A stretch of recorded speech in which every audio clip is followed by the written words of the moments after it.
Bienvenidos al episodio número 7 del podcast Vino para Principiantes. Soy su anfitrión y guía de vinos Juan Sotres y les doy la bienvenida a todos, gracias por seguir el curso.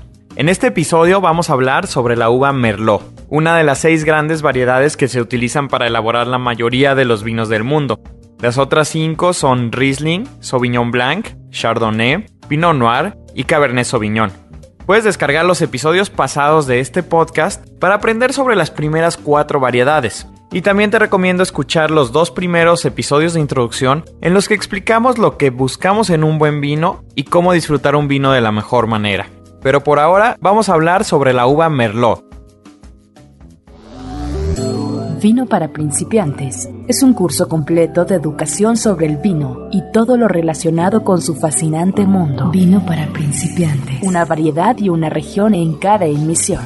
Frecuencia Cero. Digital Entertainment Network.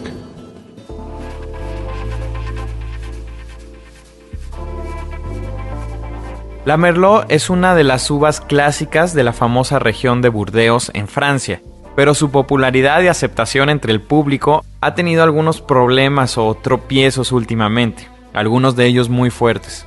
Durante un buen número de años, sobre todo en los 90s y principio de los 2000, la Merlot era una favorita de mucha gente. La mayoría de los Merlot tienden a ser más ligeros que los Cabernet Sauvignon, pero aún así tienen mucho sabor. El problema es que entre los considerados consumidores de vinos serios, la Merlot nunca ha sido una favorita. El Merlot puede ser difícil de elaborar y sobre todo un buen Merlot. Así que algunos productores lo que hacen muchas veces es agregar un poco de otro vino para añadirle un poco de cuerpo o de fuerza al Merlot. Fácil de beber y aún así elegante e interesante. Y de esta manera le aportan un poco más de estructura al vino. Si han visto la película Entre Copas, de la que ya hablamos en el episodio pasado, tal vez recuerden que Miles, el personaje principal, tiene una opinión muy clara sobre el Merlot. Escuchen. No me sabotees. Si quieres ser un cualquiera, adelante, pero no me sabotees. Sí, claro, capitán. Y si quieren beber Merlot, lo haré. Oh, si alguien ordena Merlot, me iré. No beberé ningún maldito Merlot, ¿me oíste? De acuerdo, está bien, tranquilo, Miles. Rayos, sin Merlot.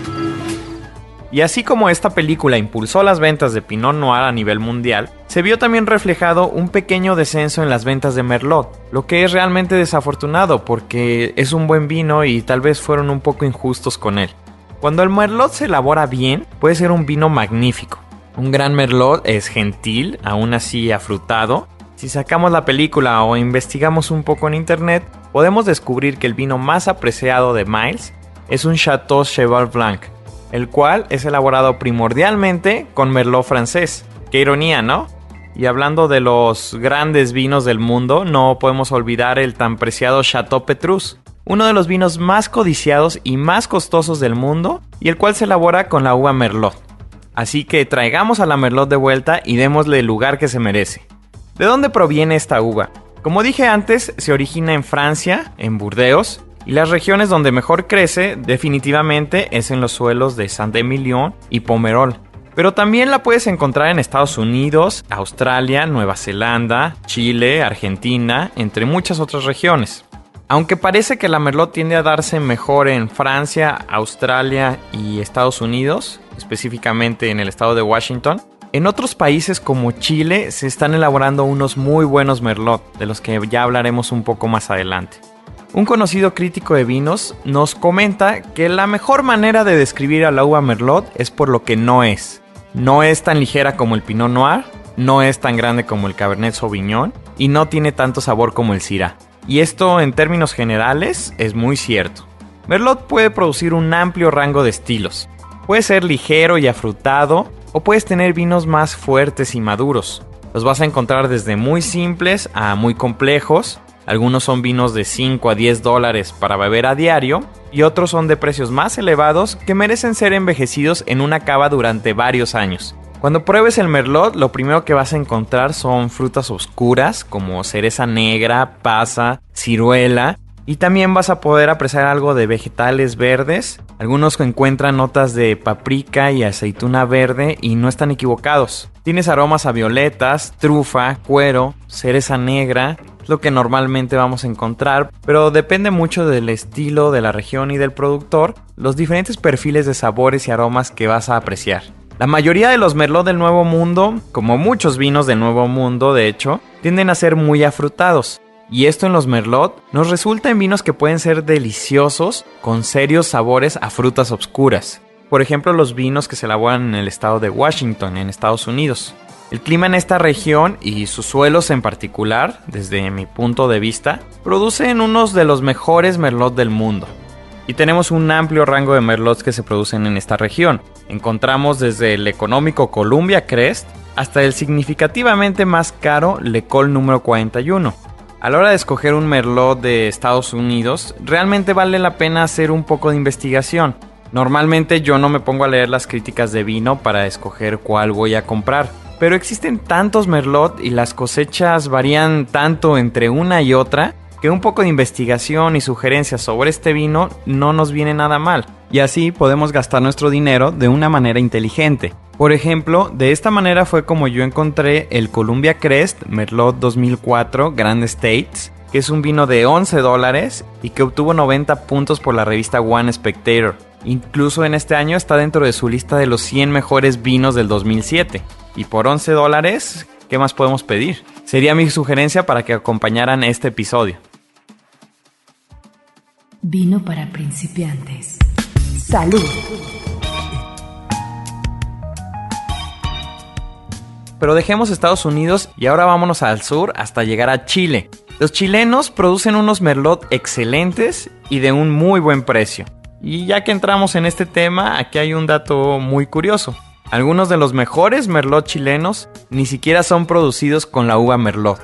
Pero ¿cómo puede ser esto posible? Vamos a hablar un poco de ello y para esto debemos de irnos atrás en el tiempo, cuando los europeos se establecieron en Chile y trajeron sus vides con ellos. La mayoría de estas vides provenían de la región de Burdeos, en Francia, y una de las uvas que trajeron al territorio chileno fue una uva llamada Carmener, la cual es muy pero muy similar a la uva Merlot. Pasaron los años y resultó que la uva Carmener se dio muy bien en Chile. Así que los chilenos empezaron a plantar mucho esta uva a lo largo del país. Y mientras esto sucedía, en el resto del mundo, durante los años 1800, a mediados más o menos del siglo XIX, un desastre azotó fuertemente a la industria vinícola. Existe una enfermedad conocida como la filoxera, y esta se encontraba arrasando con los viñedos de Europa durante esa época, incluyendo Francia. En la región de Burdeos, especies completas, incluyendo la Carmener, fueron arrasadas. Desaparecieron y no se pudieron recuperar. Y les explico un poco de qué se trató esta enfermedad para que nos podamos dar una mejor idea de lo que pasó. La filoxera es un insecto voraz, devorador de las raíces de la vid.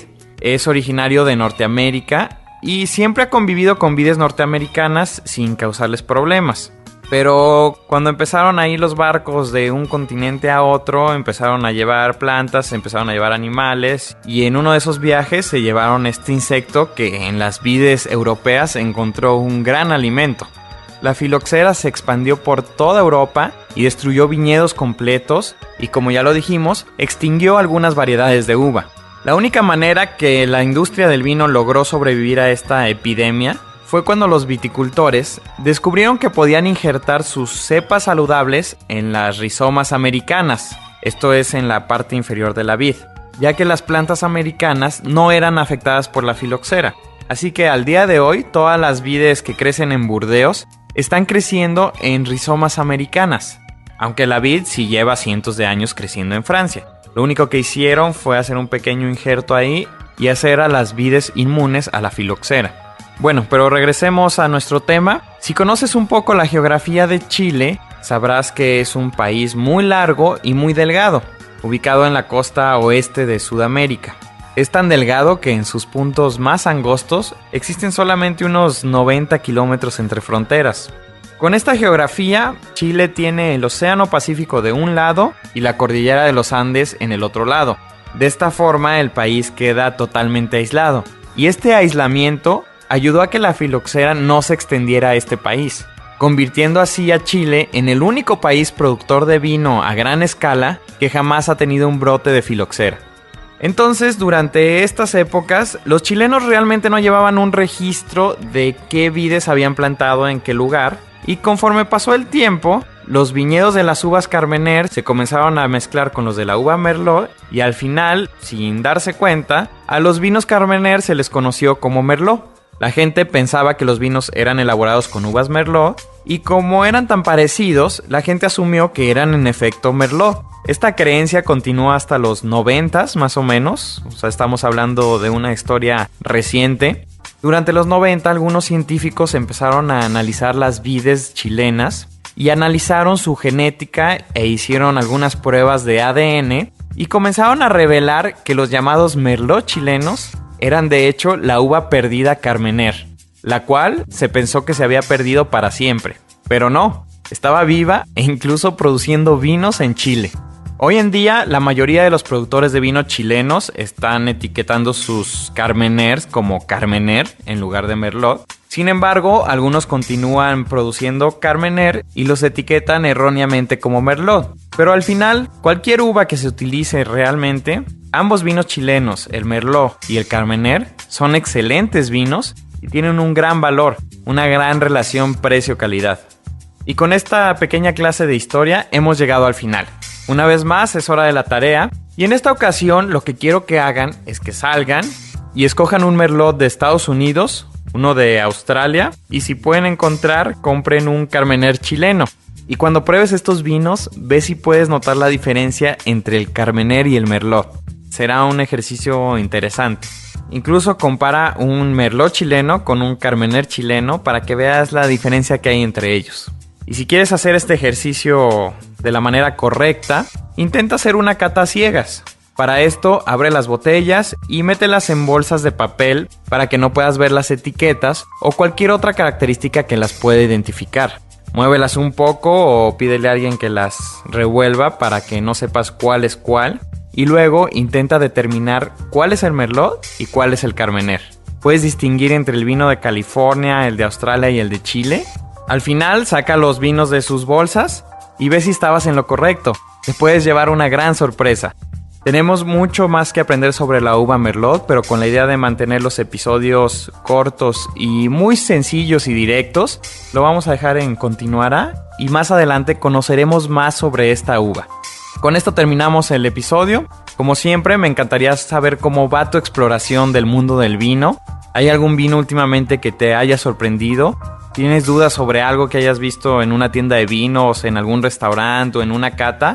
No dudes en enviarnos todos tus correos a vinoparaprincipiantes@frecuenciacero.com.mx. Nos encantaría saber cómo vas en tu viaje por el mundo del vino y responder a todas tus preguntas. Queremos llegar a producir un podcast muy informativo y útil y tus sugerencias siempre son bienvenidas. En nuestro próximo episodio vamos a estudiar a la reina de las uvas tintas, la Cabernet Sauvignon. Y luego empezaremos con los episodios en los que vamos a explorar las diferentes regiones vinícolas del mundo y otros muchos aspectos de nuestra bebida favorita, el vino. No olvides visitar la página del podcast en www.vinoparaprincipiantes.com, donde pondremos alguna información que va a completar este episodio. Así que hasta la próxima semana, recuerda tomar siempre lo que te gusta y seguir probando nuevos vinos. Todo lo demás es solo comentario. Vino para principiantes es un curso completo de educación sobre el vino y todo lo relacionado con su fascinante mundo. Vino para principiantes, una variedad y una región en cada emisión. Frecuencia Cero. Digital Entertainment Network.